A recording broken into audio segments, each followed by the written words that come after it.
une groupe d'armée d'opposition. Mais comment qui devrait surprendre Kabila. J'avais 4 pistes de stratégie. 4 pistes. Non, non, j'étais déjà pasteur. Pasteur de jour au niveau. Oui. Oui. Non, écoutez mon frère. Qui était David? Pour les Sengo, pour la Moka, nous devons combattre pour les pays. Il y a Corona. J'avais parlé sur le complot contre l'humanité. Comment cette maladie a été fabriquée. C'est une maladie fabriquée par des chimies militaires. J'avais parlé que ce complot avait commencé en 2002. Que ce complot avait commencé. J'ai parlé des choses, ce qui a fait que Pape qui a démissionné. C'est le poste Pape, c'était un poste en vie. Mais nous avons, dans notre histoire, toute première fois, tout le monde, Pape a démissionné. Le Pape a démissionné, pourquoi? Parce qu'il y avait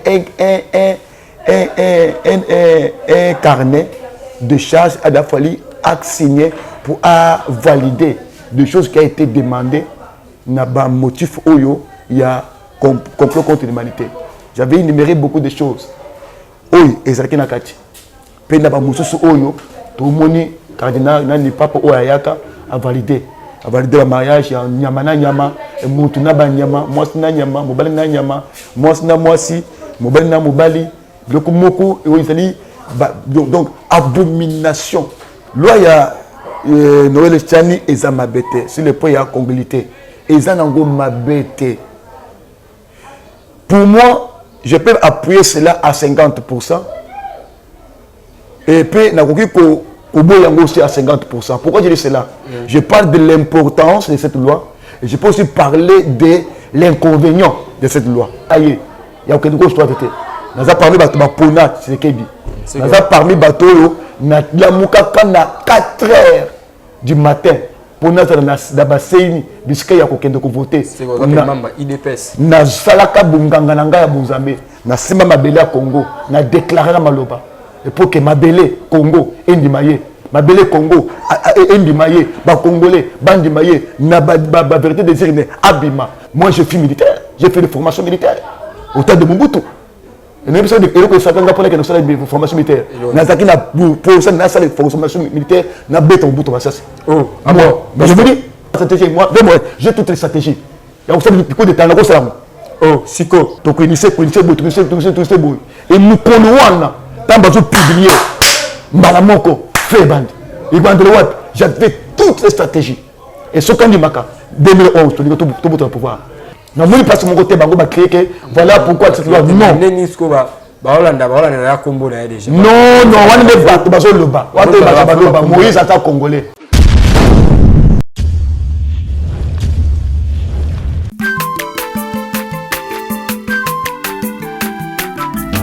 Azamwana motote, boa kosangai, abongwani pete, boa wangata.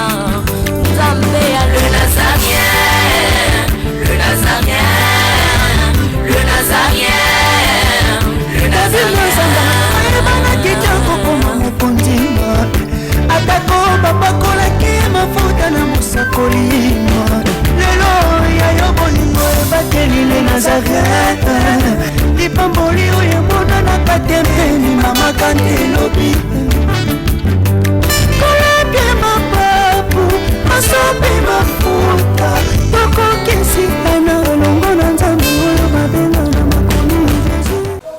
Voilà, chers amis fidèles internet, l'union soit toujours aux oreilles de on a sur la 4 chaîne les Nazariens TV, la 4 émissions avec nous, Masolo et Mboka, où ils sont présentés par votre humble serviteur Dadi Mukwaya. Je tiens à vous remercier d'être branché sur votre chaîne les Nazariens TV. Et je dis un grand merci Naïmoko Mama Tiffany pour la confiance au Pessinga. Je dis aussi un grand merci Naïmoko Jires Oazana si ma caméra au sa image Moro Yakitoko. Je dis aussi un grand merci à Alain si Kazali la bonne guérison mon frère, la bonne guérison si Kazali pourra pas naïve et si Kazali équipe Mobile Nazareth merci Béli. Puis je dis aussi un grand merci Naïmoko Jidite Yego depuis États-Unis, Babi, la femme de quelqu'un. Merci vraiment de soutenir l'émission Masolo Yamboka. Le Masolo Yamboka, Torobela par rapport à l'actualité politique qui s'est passée dans la Yamboka, la Bisso, Torobela affaire ya Matata Pogno aza empoisonné et puis to robeta pe li solo ya ozo circuler ça vraiment base na kati ya mboka na biso ozo pesa vraiment le yenge na kati ya mboka na biso loi ya Noël Chani. Noël Chani likambo ya congolité. Qu'est-ce qui se passe? Est-ce que la loi est vraiment mise en place? Vraiment mise en place. Et puis, tout le paix par rapport à 200 euros, 200 euros, m'excuser, 200 euros, qui faux sang, qui na kati ya matanga ya cardinal Mosengo. Et puis, tout le paix mort il y a Cardozo Mwamba, Ochotika Biso, Boyebi Cardozo Mwamba, Ochotika Biso a Kofi na coronavirus. Je suis passé à cette plateau dans un moment où j'ai invité na Biso l'homme dédié d'Aboyebié, pasteur Jean-Félix, il y a des bêta par rapport à aux autres passés à Katambo quand on a aussi la girafe aux la caméra, font la caméra pour venir inviter dans bonjour.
Nazokatela nzambe losako na sesiko. Nazokata losako siko kuna. Nalingi nakatela nzambe losako. Losako awa. Aniva. Allez, katela. Allez, tozozonga tikela katela.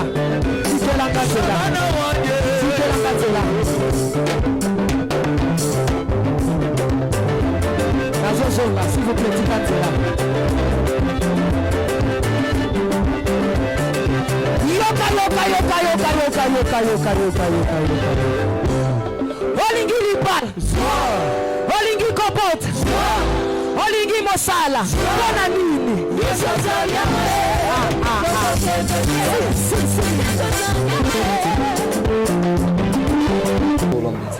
Oh, bonjour. Santé l'homme. Non, on se tombe bien par la grâce du Seigneur. Moi, je dis par rapport à la Katia, la chaîne habituelle de Nazarien TV. Bon, les Bakumalam Nazo tombe la bango, Nzambe abattre la bango, Nzambe installe la moutonnion sur posa Oyazo Koloka, et que Bazalaka attaché na chaîne Oyo, même la bango Bamatoma, et puis bango ba éclaircissement Makambo, même la bango Basango, Yangoku, comme ça on a quoi ça. Vraiment, Baz a toujours branché, ils ne seront jamais déçus. Ok, merci vraiment l'homme de Dieu, quand maman a sigé à Moukoulaïlo. L'homme de Dieu, tout d'abord par rapport à l'Iwa, il y a Cardinal et par rapport à l'Iwa, il y a Cardozo Mwamba, Cardozo Mwamba a confié hier soir dans l'Iwa, il y a coronavirus, et il y a confié le coronavirus. Oui, d'abord, c'est une nouvelle que vous m'avez apportée. Moi, je ne savais plus que Cardozo Mwamba Koufi. Donc, d'abord, premièrement, que mes condoléances à sa famille biologique, mes condoléances à Nabaninga, Bapiriye, Obazolela, la minute où il y a un grand boss, Cardozo Mwamba. Vraiment, je dis seulement que son âme se repose en paix. Car la mort est allée et le coup où il éviter en côté. ezali moko ya mobeko ke moto nyonso abotama moto aza na mokolo ya mbotama mokolo mpe aza na mokolo moto mpe aza na mokolo ya kokufa na ye mokolo ya kokufa moto eyebana te ndenge moto akende kokufela eyebana te personne ayebi te akokufa na maladi nini na circonstance nini na événement nini te mais moto nyonso ayebi peut-être ndenge abotamaka bapesi esango ya ndenge abotamaka kamwana lichombe bien abotama boyeboye mais mokolo ya kokufa moto ayebaka yango te. Donc son âme se repose en paix. Ndenge lobi ka kufi na maladie ya corona. Bon bato mosusu bazo chatembe que corona ezo que juste. Si bato bakola ndanga na ba émission na sala que sur le complot contre l'humanité dans le première vague il y a corona, j'avais parlé sur le complot contre l'humanité. Comment cette maladie a été fabriquée. C'est surtout une maladie fabriquée par des chimies militaires. J'avais parlé que ce complot avait commencé en 2002, que ce complot avait commencé. J'ai parlé des choses, ce qui a fait que Pape qui a démissionné. C'est le poste Pape, c'était un poste en vie. Mais nous avons, dans notre histoire, toute première fois, tout le monde, Pape a démissionné. Le Pape a démissionné, pourquoi? Parce qu'il y avait un carnet de charges à la folie signé pour valider des choses qui ont été demandées. Il y a un motif où il y a complot contre l'humanité. J'avais énuméré beaucoup de choses. Oui, Ezaki Nakati. Penda ba mususu oyo, tout le monde, cardinal, nani papa Oyayaka, a validé le mariage, nyama na nyama, mutu na ba nyama, mwasi na nyama, mobali na nyama, mwasi na mwasi, mobali na mobali, bloko moko, donc abomination. Des choses contre la divinité. Makambo ebele papa wana boyaka a validé. Complot contre l'humanité, la maladie, j'avais parlé de cela, la première vague, il y a maladie. Comment le complot avait commencé avec des grands décideurs, il y a pays à miner dans Sitaka, Tawana. J'avais cité beaucoup de pays, de grandes puissances, où contribuer à Kanaïlokuana. Et pour éliminer le monde, réduire le nombre de bateaux. Et surtout, ils avaient fixé quoi? Ils avaient fixé l'Afrique. Ils avaient fixé que l'événement est en Afrique. Mais comme Dieu veut beaucoup sur l'Afrique, c'est comme ça Dieu a fait que cette table-là, où le Kopouana, où il va imposer les Africains à Maboko. C'est ce qu'il dit dans le livre Ésaïe chapitre 51. Il dit ceci. Le Kopouana, il va chibiru na Maboko. Boko mele angote. Na kolongo leango. Na kobakisa kanda na ngali kona ango. Na kozongisi na Maboko ya muto ya chaka yango. C'est ce que Dieu a fait. Zamba zunguli Kopouana. Il a complot contre l'humanité. Na kata Maboko wa Congolais. Maboko ya Africain, nzamba zonsa on a poto, ya mona poto ba kufa ba des camps de puissance nyonso, ba zoka maladie wana pourquoi ba ngomoko nde bataki ba décider ya maladie wana na monde, na complot na bango. C'est pourquoi des grands pays puissance, oui bataki na complot wana bango nde ba kufa mingi, dia confondu. Malike bazo continuer kaka po to la deuxième fois, to la troisième fois pour la bango Afrique. J'avais annoncé que la maladie en Afrique est quoi pas qu'à penser. J'ai fait des prières, j'avais arrêté cette maladie. J'avais pressé sur le problème que les 10 000 tombera à ton côté, les 1000 à droite, tu ne seras plus à terre. Qui? L'Afrique. Et Dieu a protégé l'Afrique. Dieu a protégé l'Afrique. Vous voyez? Et chez eux là-bas, il faut le soso. Parce que Dieu reste Dieu. Dieu est juste. Il y a une prière, il y a la première vague. Il y a une pour la batte. Vous voyez? Et ma prophétie, telle que j'avais dit, et Kokisamaka. J'avais dit aux gens que maladie ou on les a maladie fabriquée, ils ont existé. Tout milenge la kaka ndenge ba poso balobi, tout milenge la na kula taka moi kashne, tout milenge la ka na lolenge à mesure barrière alors mesure de barrière on tout respecter en gros de façon que geste barrière, tout respecter ba geste barrière tant tout va na moto. Attendez tout souvent au moto ce n'est pas du tout bien. Il faut cacher l'homme de Dieu. Hein? Il faut cacher ça là. Pourquoi? Parce que maladie est allée. Donc peut-être que nous avons fait un yango. Vous savez que faire boy. Et zuingai. Tu peux peut-être n'attendre que ça vous na tambler na zoka yango. Na vous savez moke boy. Et zuyo. C'est déjà l'imprudence. La maladie est que juste. Tout milenge là. Garadozo mwamba. Balubika kofi corona. Tout ko douter en côté parce que la maladie est frappée par mycose. Mine ba tobele ba kufa. Ok, merci. Que son âme se repose en paix. Ok, merci vraiment l'homme de Dieu. Tout côté maman la CG le bédam l'homme de Dieu tout le bété là à faire aux eaux circuler. Par rapport à la loi de Noël Tchani, est-ce que la loi est bien tombée? Oui, loi il y a Noël Tchani ezali mabete.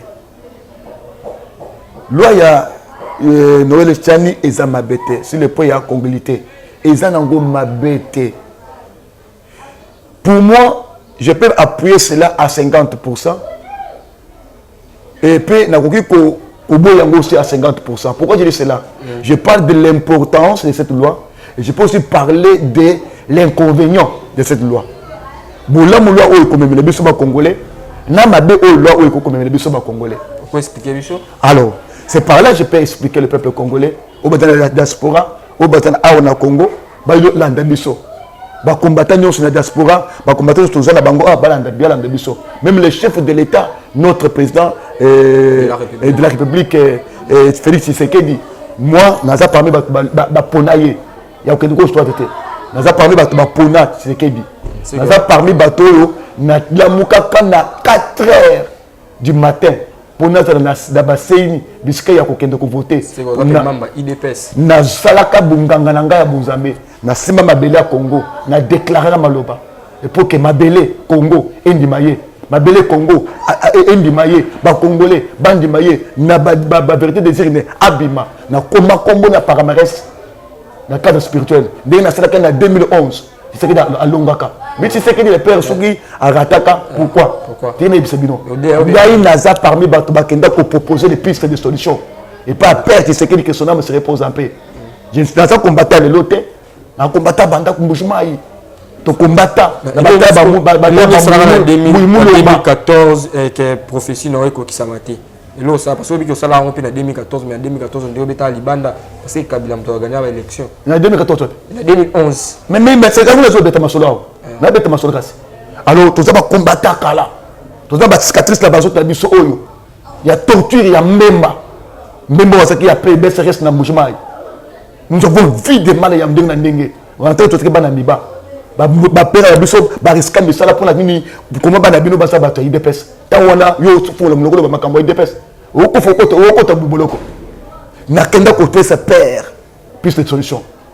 Tous les agenda caché de tout temps blabo. Marqué tous les pasteurs. Tous les cas makambo sur Nzambe. Nzamba bimise biso kuna. Moi je suis militaire, j'ai fait des formations militaires au temps de Mobutu. Et même ça, il y a des formations militaires. Nazaki n'a pour ça, n'a pas de formation militaire, n'a pas de Mobutu. Oh, mais je vous dis, non. Le motif, je vous parle de motif que m'avait fait moi. N'a pas année où on a 82, 83, 84, n'a pas de formation militaire. C'était pour la monnaie qui est moquée. En tant que militaire, combattant, mais n'a pas fait de formation militaire. Pourquoi? Je vais battre. D'abord, c'est voilà mon bout avec l'homme puissant. Même marqué sur mes côtés, mon puissant, c'est le Moussousou. Tala, Nziza Kokota, Nani, Kos na Mouto, na Zolo, Kosa Gulelak. Mon monnaie Gogoy. Atafuni à côté de Zolo, à Balou, soit à les tia, les lignes au Kambok. Nous ne faisons pas. C'est des stratégies qui comptent. Na Kendaka pour proposer père, tu sais qu'il dit. Le piste de solution. Il dit papa, au Koleka. Mais vérité, les gens ne vont pas détourner en pas mondial. Mais voilà les 4 vérités, les 4 stratégies, les 4 pistes. Où il constate que tout le pouvoir en 2011, au Boka Kabila. Boka Kabila, à cause de la tête, à cause de Mboka Oyo. Et c'est la Maka. Père Nabimaka la Kolela, Père Aboyaka. J'avais proposé une coupe d'armée d'opposition. Le comment qui devrait surprendre Kabila. J'avais 4 pistes de stratégie. 4 pistes. Non, non, j'étais déjà sur pasteur. Pasteur de jour au niveau. Oui. Non, écoutez mon frère. Qui était David? Pour les Sengo, pour la Moka, nous devons combattre pour les pays. Combattre pour les pays, ce n'est pas un péché. Mais seulement il y a beaucoup de Moutou avec esprit de vengeance. Beaucoup de Moutou avec esprit de défendre cause à Mboka Bango. Défendre le pays, ce n'est pas un péché. David a défendre Bamboka, a défendre Israël. Il était un militaire, un guerrier. Et Dieu l'accompagnait pour le bien du peuple. Écoutez, tout le monde a acheté. Vous voyez, j'ai toutes les stratégies. Il y a aussi beaucoup de temps. Oh, Siko. Toutes ces formations, moi je l'ai eu. coup d'état pendant le président. Comment monter cela? Comment monter? Comment faire tout? Monter et prendre le pouvoir. Président qui n'a qu'un vendre pembeni quand David a vendu le bosso à Mukonzi. Et puis si Mukonzi, moi, on a la quoi ce Goliath, Mukonzi azo du matin. David a vendu plus d'expérience en déguisé à Koki pour connaître le quota. De Mukonzi Konima. Na vendre na père, na ebisaye. Au les cas, mais pouvoir Bakosango. Mais tout le monde voilà des stratégies. Voilà les 4 pistes que nous allons pointer. Voilà les 4 stratégies à monter. Question c'est quoi? Nous devons se préparer dans 2 ans. Dans 2 ans, nous devons faire la préparation dans 2 ans. Puisque dans la préparation, il y a des préparation et Kubanda. Dans le cité. Tel coin. Tobanda Bakamouan. Donc, il y a des et nous connaissons, tant que publié, Malamoko, Féband, j'avais toutes les stratégies. Et ce qu'on dit, 2011, tout le pouvoir. Mais comme à Boyaka, on a dit Maka, na kolela. Mais nous connaissons, il y a même, na kendaki ko sala ko na saki point sekedi. On a j'étais encore mon kafou. Vers 1h du matin, na takele na école wana ya l'état ya mon kafou. Na komi wana bato bi une heure oui, ngana funa to mutalibo sa ko voter. Na sali bunganga na ngai sekedi da deka ki pe lisusu. Mais babotaka babotolaki. Comment je dis, je suis parmi bato ba votaka ye. Un message où Nazou le bango pamba teroba, Nazou le bango là s'adresse à Mukonzamboka, Nazou s'adresse à Pembeni ya ba conseil ya Mukonzamboka, Nazou s'adresse à la gouvernement au Mukonzamboka abimisi et union sacrée, Nazou s'adresse à pas peuple congolais nous sommes à Awa, Bebasa Libanda. La loi de Tchani n'est pas mauvais. À 50% n'est pas mauvais, mais à 50% il y a des convénients. C'est lesquels? La loi de Tchani, je parle d'abord de l'importance. La loi de Tchani est la loi Oyo, est pour conserver le pouvoir en Abisso. Et la loi Oyo est pour protéger l'unité du peuple congolais. Et la loi Oyo est pour protéger le pouvoir du peuple congolais. Pour ébanda au Kembeli Bandate. Ce sont des mêmes lois. La loi de Tchani est dans le Congo, et en Afrique, et en Afrique du Sud, et en France, et en Belgique, et dans le pays et Bénin, loi est que Motonio soit pour ça, à 50%. Na mort la bango, il y a une nationalité à qui qu'on postulé. Écoutez d'abord mon frère. À qui qu'on postulé, wapi, na bas, à qui qu'on vend des sièges politiques. Écoutez, sièges politiques, ma qu'on vend des. Pourquoi? Nous avons la français. Nationalité français, maman langaï aza français, papa langaï congolais. Vous, maman, papa, est français, maman, est congolais, 50%. Dans les français, vous accédez, ou obtenir la nationalité de Bango, ou accéder à la siège de la Bango politique, ou accéder dans le comité international, où vous travaillez, dans le Makamuso, où vous travaillez, dans l'entreprise, où vous travaillez, mais où vous administrez, où vous êtes député pété, où vous êtes sénateur, un sénateur de double nationalité, en Afrique, en France, même en Belgique ici, la Belgique n'est pas Belgique. Un Congolais de 50% comme ministre de budget, comme député. Non, parce que la loi là, des Congolais est vendue à Mindele. C'est pour conserver leur pouvoir. Pour équilibrer de Moussikaté. Pourquoi? Parce que ceux qui n'ont pas de pouvoir, Moutakoti, il a deux nationalités. Il va partager l'amour avec la nationalité Moussoussou. C'est quelque chose de très important que je vais soulever. Ne me coupez pas, tu m'as donné des... C'est moi qui ai les paroles. Oui, je ne t'ai pas coupé l'homme de Dieu. Ah, ne me coupe pas. Alors, il y a ceci. Le sang crie. Le sang a des problèmes. Aujourd'hui, vous avez créé que Kabila n'est pas Kabila, Kabila est Kanambe. Pourquoi vous avez créé ça? Kanambe, il n'est pas congolais, il est rwandais. La suite de toutes ces choses-là, pendant 18 ans, qu'est-ce que vous avez vu comme fruit? C'est vous qui avez créé ça. Moi, je n'ai jamais dit que Kabila Aza Rwandais. J'ai bien entendu Binoba Congolais Boulabaki. Mais il y a quand même d'abord. Pour la Kabila Zana.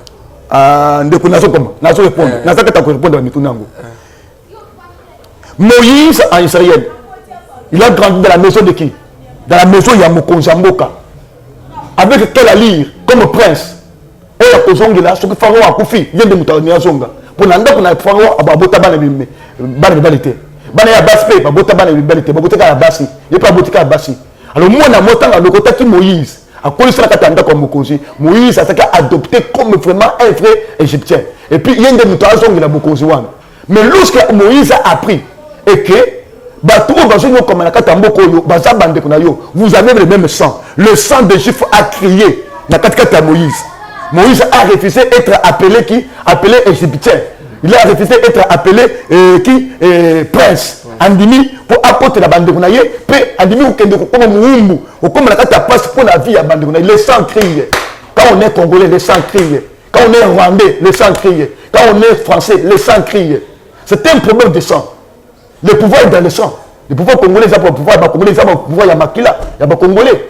Cette loi-là, c'est pour protéger notre pouvoir. Les gens m'ont bêté. Les gens m'ont bêté. Alors, ce qu'on m'a dit, mon bébé qu'on a dérangé, c'est le fait qu'il y a ça congolais. Pour nous, on a dérangé. Comment Fayoul, il faut qu'on dérange. Comme Moïse Katumbi peut. Et qu'on dérange. Moïse Katumbi est dérangé. C'est un gars qu'on a monnaie, Moïse Katumbi a l'obité de beauté. Parce que le menacé. Non, qui vous a dit qu'il est menacé? Voyez, moi, je bien menacé. Ah, quand on est menacé, peut-être que les Congolais Mousseau, à 50%. Mais les gens disent que Moïse Katumbi. Non, les gens disent Moutolobi. Les gens ont dit, mais ce n'est pas la vérité. Paraît-il, voilà, ce n'est pas une vérité. Il paraît-il que Moïse Katumbi. Ce n'est pas une vérité. Ce n'est pas une vérité. Quelle est l'épreuve que vous pouvez bradir ici? Il y a qui est juif, tantôt juif. On se dit à Tanzanien. Mais qui dit la vérité? On se dit à Burundais. On se dit à Tanzanien. On se dit à Zambie. On se dit à juif. Mais l'homme qui dit la vérité? L'homme dit que Moïse Katumbi à Tanzanien, tantôt à Zimbabwe, tantôt à juif. Dis-moi, qui dit la vérité? Ça s'engage que les gens vont dire polémique. Mais ma polémique est parmi les politiciens. Mais Moïse Katumbi n'a pas parlé de cela. Paix à son âme, notre artiste comédien, le nom c'est Kadiombo. Tu avais au moins une émission sur ça qui sont papa pour il y a Moïse Katumbi même le vrai nom il y a Moïse Katumbi. On a une émission montée parce que le vrai nom de Katumbi lui il a eu ça où? Mais le Wakiango.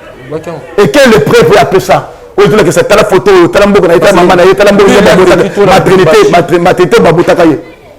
mon frère, ce sont des polémiques et zangati. Par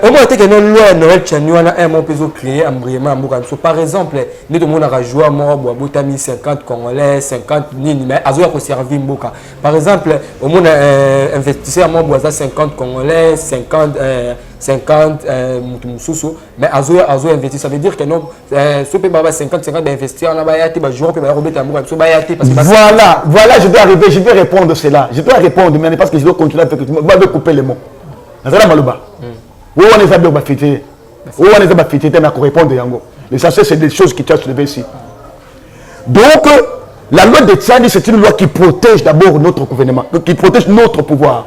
Ils ont protégé le pouvoir du Saba congolais. Pour que nous soyons des bandatés. Tanzanie, Moka, vous avez sauté. Burundi, Moka, vous avez sauté. Moutomoka, vous avez sauté. Et comme le pouvoir nous conservé par nous-mêmes, les fils congolais, tout juger en gros malin porté, tout même pour la besoin de développement. Mais cette loi, ils ont abêté. Alors, ce que nous montrons, nous avons déjà cardinal à Banda pour se lever. Donc, quelque part, nous avons suspecté. Nous sommes en train de faire Moka Télémi. Donc, nous avons suspecté. C'est que y a un gars congolais. Parce que écoutez, mais ce que nous montrons, j'avais déjà parlé de ça. Donc, tu vas déjà suspecter.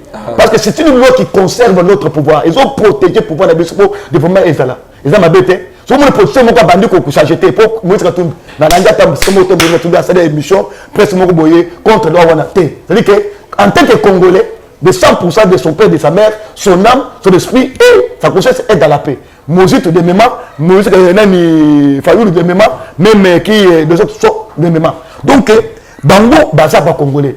Non, moi, parce que mon côté Bango va créer que voilà pourquoi cette loi. Non. Non, on est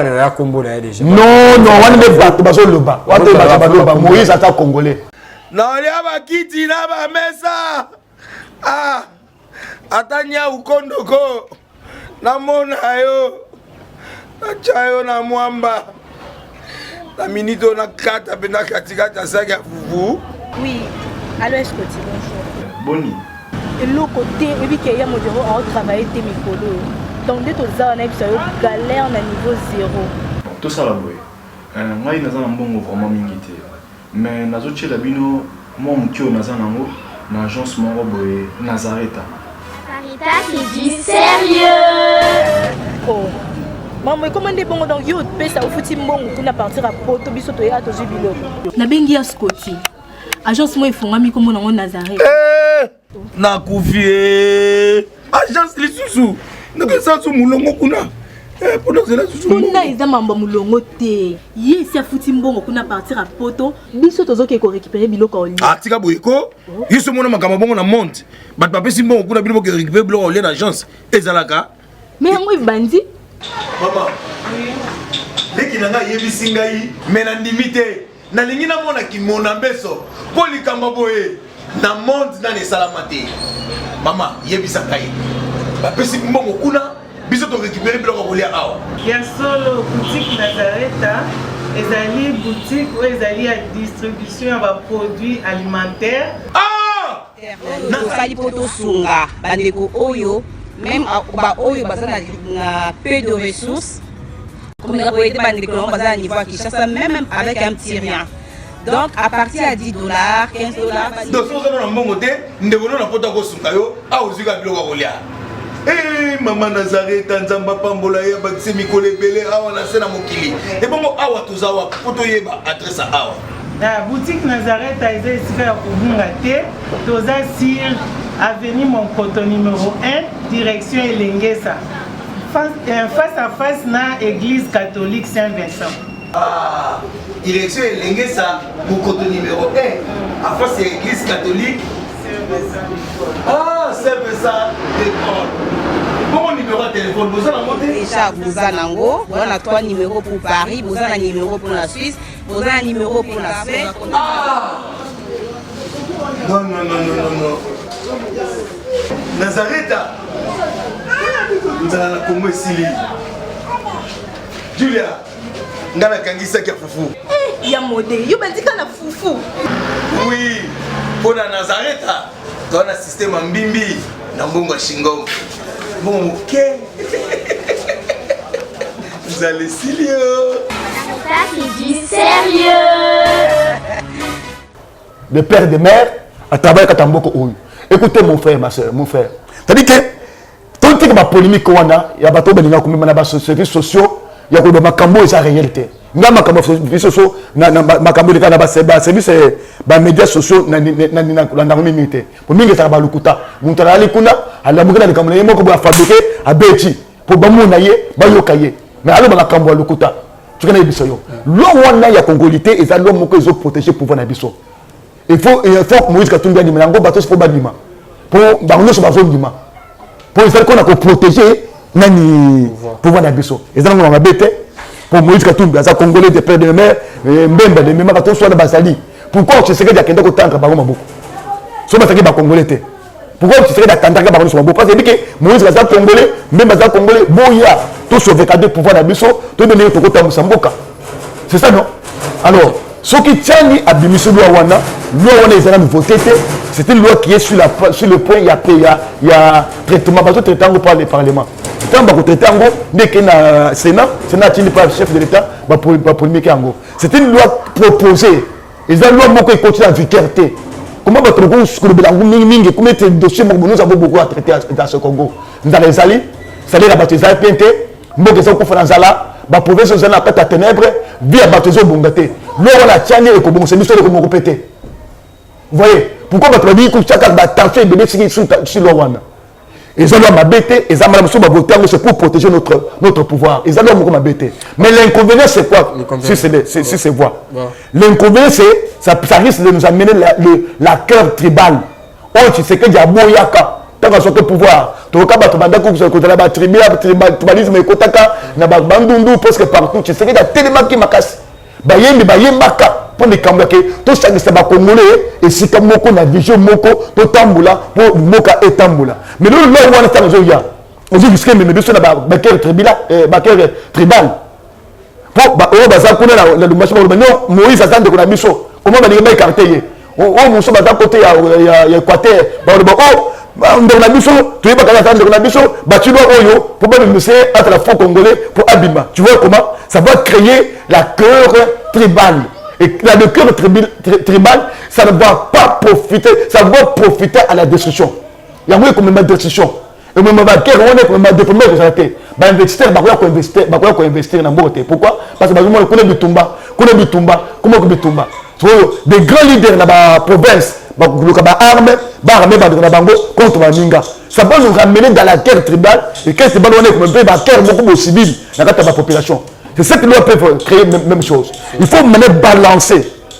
S'il n'y a pas l'opposition dans la population, là on est le. Mais s'il y a beaucoup de l'opposition dans la population, là on est le côté. Sinon ça va nous amener à Makambébélé. Mais ils ont malamu pour la protéger pour voir Nabiso. Mais ça peut m'amener parce que ça risque de nous amener dans la guerre tribale.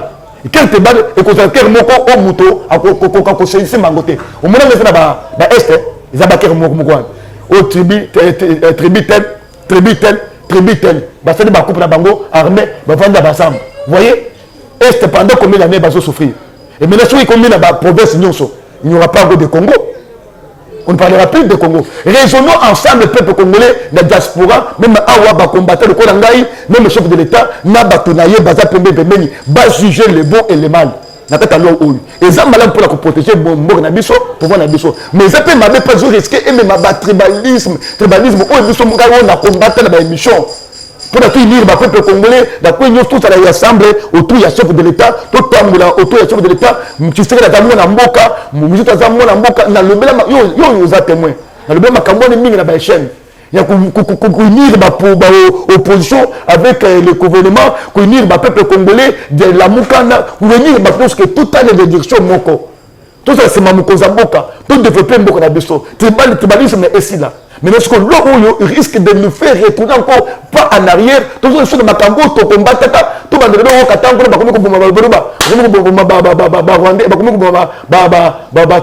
Équateur na katanga, ça devient une guerre non? Ok, merci vraiment l'homme de Dieu. Alors, dans le Biboye, conseil à chef de l'État et le chef de l'État, parallèlement, nous sommes juger les Ouana, Malam. Alors, si on dit que l'opposition, c'est ma casse, la population, mais si on dit que l'opposition, les alités propres congolais, nous sommes et les capons pour protéger notre pouvoir. C'est ça, le balancement, on a la ça. Puis sur le point, il y a l'Ouana, il y a Tchad. Mais pour la protection, même au lobby et que à lobby que a combattu. Je demande au chef de l'État de renforcer la sécurité parce que loi il a proposé, il a conçu quand même une bonne idée. Maintenant ce qui est et combien qu'il y a à Koufa va protéger la sécurité pour les camas et comme les été. Ok, merci vraiment l'homme de Dieu par rapport à propos. L'homme de Dieu, tout est scopé à faire ils ont vraiment passé à faire il y a Matata Pogno. Ex-premier ministre Mboka Nabiso Matata Pogno, il fallait que vous se présentiez deuxième convocation pour que vous se présentiez. Mais Matata Pogno qui n'a pas se présenté, mais Toyoki Lobby n'a Matata Pogno posté dans le compte Twitter que Azar empoisonné en Singa a qui ne se faire soigner ailleurs. Tout le monde peut pas propos il y a avocat Matata Pogno que non. Ah ouais, l'hôpital a bien exalté, il faut qu'on traiter client ailleurs. Il y a le ligne de Hiroki Maté, il a échappé. Justice congolaise. C'est quoi qui a poisonné Matata Pogno? Il a poisonné. Pour une académie qui a se présenter à Zaki Malam, quand tu as bimi, convocation de et combien de poison? Non. Alors, ce que attention à la poison. Ah, bah, hôpital exalté. Mais avocat n'a dit que l'hôpital a bien exalté. Ah, défaut na bango. Matata Pogno, c'est qui premier ministre fait dans ces pays. Pour l'hôpital, il y a une spécialité, il y a un traité par poison. Pour l'hôpital, il manquait quoi dans le gouvernement? Le gouvernement, tout était permis. Alors, quand on dit que l'hôpital, il y a un traité par poison, mais il y a un Rwanda. Pourquoi il y a un traité par poison? Il y a un traité par poison, il y a un traité pour les bâtons de l'hôpital. Ce qu'on a, peuple a moqué sur la base de la poison, il y a des bandes. Mais comme il y a un dossier, il faut traiter kaka awa, il faut livrer été. Voilà ninga kima, dossier zaïbélé. Matata Pogno a beaucoup de dossiers. PGR a beaucoup de dossiers. Nan ba désenterré en côté. Bazo bande ko désenterré comme moko na moko. Comment les convocations de dossier kendaka, ba kei ba blanchir, il y a des non. Dans ce dossier-là, il est quitté. La blanchir, il a quitté. C'est ça la justice. Tout ce que la justice a dit, c'est ça monsieur Moutou. Azar pour mettre bâti, libérer. Il a fait la bête comme Dieu soit loué pour la justice. C'est Zongi Namboka. basambisi matata pogno batrouve que il n'a pas de problème akatata mutu moko mbongo ta ko apesa corruption te abimi mais ce qu'on convocation me balé eyé parce que basala ba dossier eza ebelé souvent se présenter batike makambo poison ake de hôpital eza ebelé awa hôpital ba o basala ba poison e baza ebelé awa ayebi bango na gouvernement basaka pe basone ka bato ba kubenga bato wana basone ye a se présenter pour na makambo etali mboka oya dirigeaka libanda na esenga la chef de l'état bato nyonso bondi matema tata ponya bima mais matata ponya basambisa ye tant azaki libanda ba ki azoya confronter justice congolais à quoi boya roki malambo mais ce que ça ayebi déjà ba dossier ezoya ikoza makasi ça sentir déjà oya liboso ayebaka ke eza dossier moko simple azaki na likambo moko te parce qu'il n'a pas signé mais ba oyo ezolanda eza na ba preuve eza ba makambo ebele akende kosamba saka kosamba place à Koya, place à Zagiste, blanchir, nous avons maintenant la justice. C'est ça la justice, il y a habilité, il y a kaka, mon toisa fautif, PC raison, ou a raison, c'était. Ce kaka n'a raison, naïe, à cause ça, peut tout le monde déclarer liberté, naïe, bimissé, abimi. Soit à qui me prend. Parce que malade, on a beaucoup de choses. Tu m'as dit, bandika, tu as bâti une convention, mais balé. Soko libre, comme moi, ça y est. So libre kwa mbosa ni za mbango ulaka bilo kwa mbwa za mbango so za mbango te mbwa kulanda yo kukanga yo mbwa de justice ulaki bilo kwa pepe congolais justice kulanda yo ekuzo yo eta ekuzo yo so na yo ke indi justice de mutako pesa ngo mata ponya sana kimia azala ba avocat a se présenter déjà ma convocation ayeba ba bengile pour nini asamba soka za na dikamute akubema passe tukumi na moment justice normal ngala zo mo likambo ya ko kimela te poison ba big sakangwa ngala za ba tebele ba so ba poison ba big sa ba na mboko oyo pourquoi pas yeba ko big se out buluba kia bulubi awa ndinga na randi mutu azo ba na mission alubike tindi ojo alubike cardinal akufi na poison akenda na poto et poison de la photo ba big sango et puis sango mais batu so ba sana Congo na ba poison mais ba big sa na Congo awa matata ponya sana kimia avant na Congo aluka na milieu ba politicien wana ba yeba to ba soigner ka ba poison ba ko soigner ya ko sana malam à se présenter ba ko libérer ye. OK, merci vraiment l'homme de Dieu. Question sur Kezali, est-ce qu'en 2023 il y aura des élections? 2023 jusque là le calendrier n'est pas fixé en côté mais je sais que nous sommes dans la démocratie. Démocratie na biso. Nous avons des tests. Oh ils a dit ko kamba démocratie na biso. Tout ça ba test oh ils sont ko kamba mboka. Et le but que ce qui mandat mutesili, il faut une élection ezala. Ezala à répétition au moment où le calendrier est fixé. Mais jusqu'à présent, le calendrier n'a pas limité, mais il y a des élection ko kozala. Mais soit il constate, on peut se motiver pourquoi il constate. Mais par rapport au gouvernement, est-ce que vraiment en 2023, Félix, ce qu'il y a rejoint chance il y a deuxième mandat? Oui, mais Félix c'est du travail. Il a encore 2 ans. Mais il y a un échec. Et si tout le monde a dit Kabila, attaqué dollar na 90, mais le dollar est comme plus de 100. Kabila, qui lit ceux qui lit pas, ceux qui na 200, mais le lit est comme 400. Le lot les déserts à Komata, mais tu vois tout ça, ils échec. Non, tu sais que tu as échoué. Les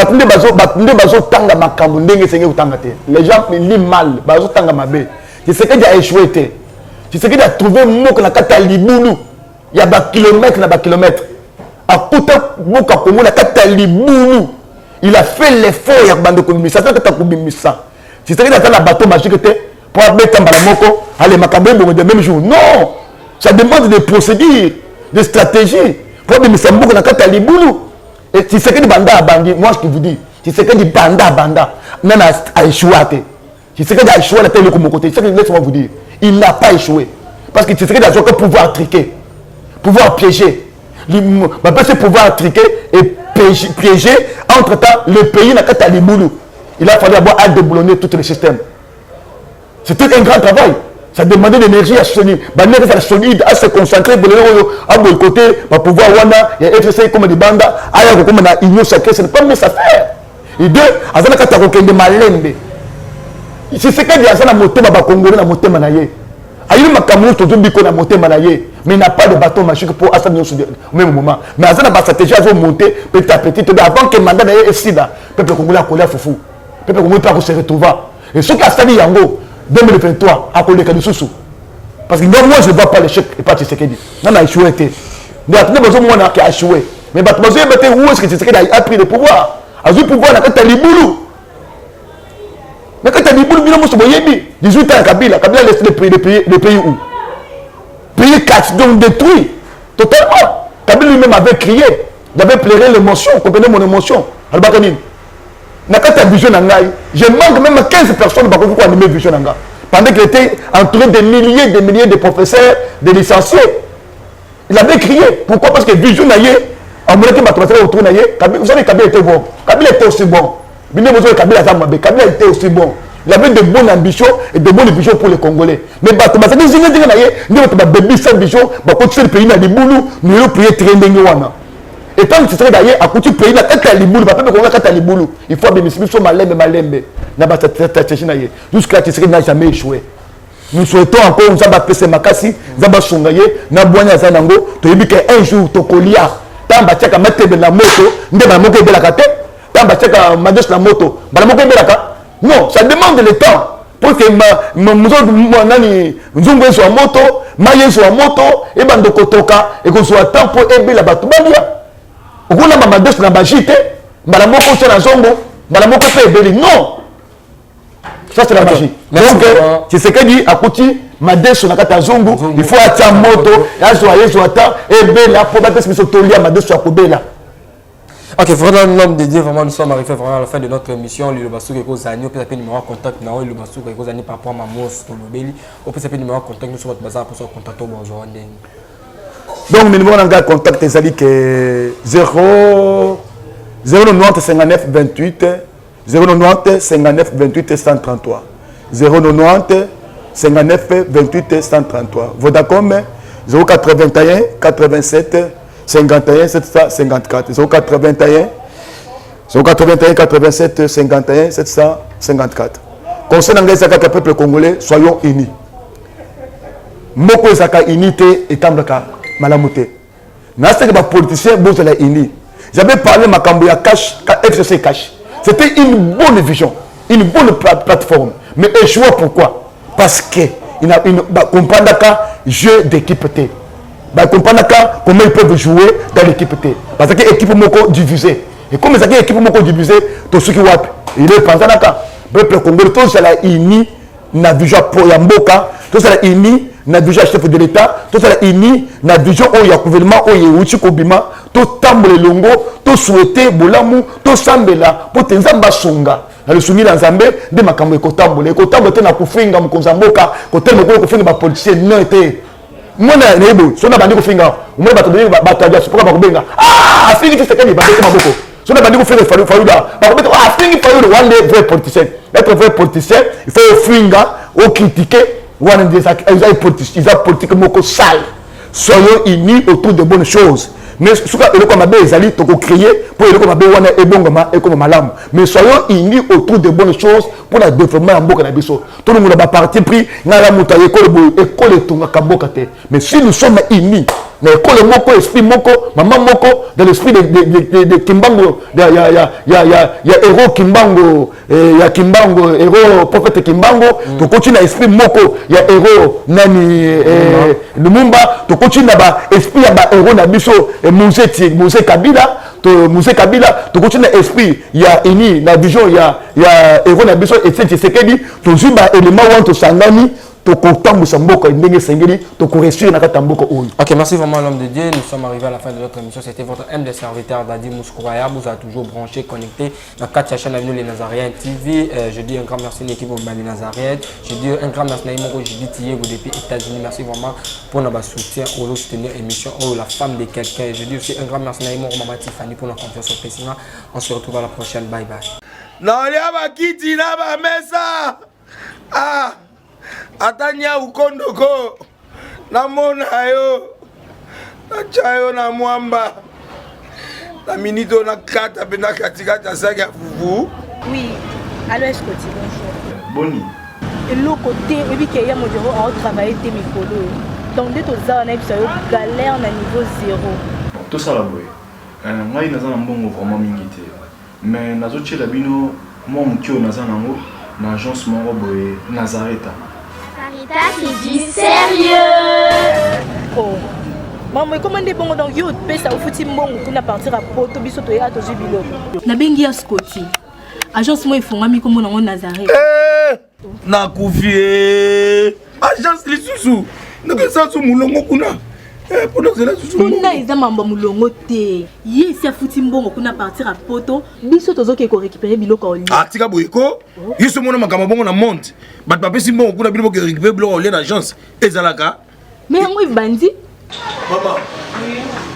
Leki nanga yebisi ngai mena ndimite. Na lingi na mona kimona mbeso. Poli kamba boye. Na monde na ne salamate. Mama yebisa ngai. Bapesi mbongo kuna biso to récupérer biloko ko lia awa. Ya solo boutique Nazareta ezali boutique où ezali ya distribution ya produits alimentaires. Ah! Tosali poto sunga bandeko oyo même ba oyo bazana na peu de ressources comme on a été bandeko on bazana niveau à Kinshasa même avec un petit rien. Donc à partir à $10, $15. Donc si on a un bon côté, nous devons na poto ko sunga yo a ozika biloko ko lia. Eh maman Nazareta nzamba pambola ya bakise mikole belé awa na sena mokili. Et bongo awa tozawa poto yeba adresse awa. La boutique Nazareta eza esika ya kobunga te toza sur avenue Monkoto numéro 1 direction Elengesa face à face na église catholique Saint-Vincent. Ah, direction Elengesa Monkoto numéro 1 à face à l'église catholique Saint-Vincent. Ah, Saint-Vincent d'école. Bon numéro de téléphone, vous en avez déjà vous en avez. On a 3 numéros pour Paris, vous en avez un numéro pour la Suisse, vous en avez un numéro pour la Suède. Ah! Non. Nazareta. Nous allons la Congo Sili. Julia, ngana kangisa kia fufu. Ya modé, yo bandika na fufu. Oui, pour la Nazareta, tu as un système en bimbi, dans bongo shingo. Bon, ok. Vous allez Silio. Caritas qui dit sérieux.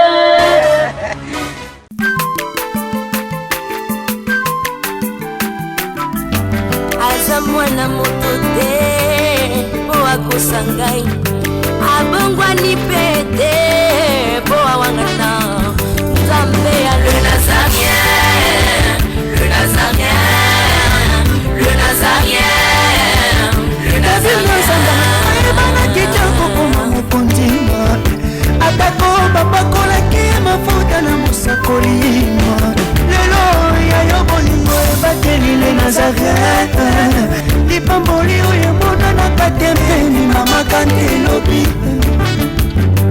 koleke mapapu masope mafuta tokokesikana elongo na nzambe oyo babenga na makomi